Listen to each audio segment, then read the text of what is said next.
A breast lift is a procedure designed to correct sagging breasts.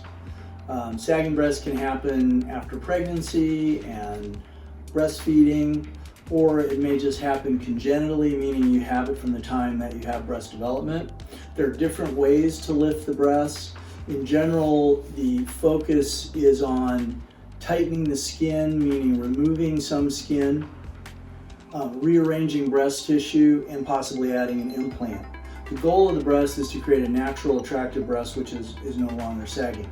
Different types of patients require different types of lifts in terms of the incisions that are used.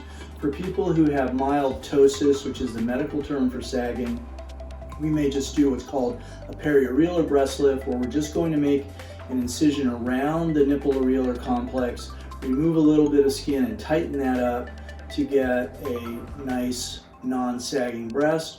For people with more advanced sagging, it may require making some more incisions, like a lollipop type of incision or a so-called anchor or upside down T incision. Some of what we'll do from an incision perspective will also depend on what we're doing from a volume perspective. So are we putting in a breast implant to create more fullness?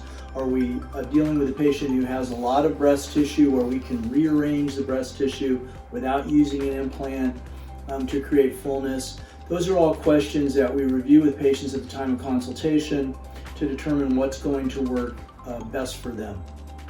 In general, I think it's important to point out, if you are having a breast lift, that you don't want to put in really large implants, because gravity and the weight of those implants is going to defeat your lift.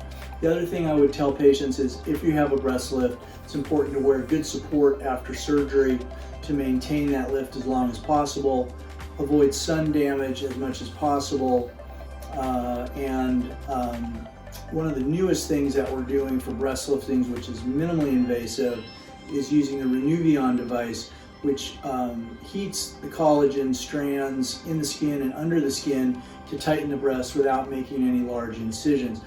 For patients who fit the anatomic criteria for that procedure, that can be a great option.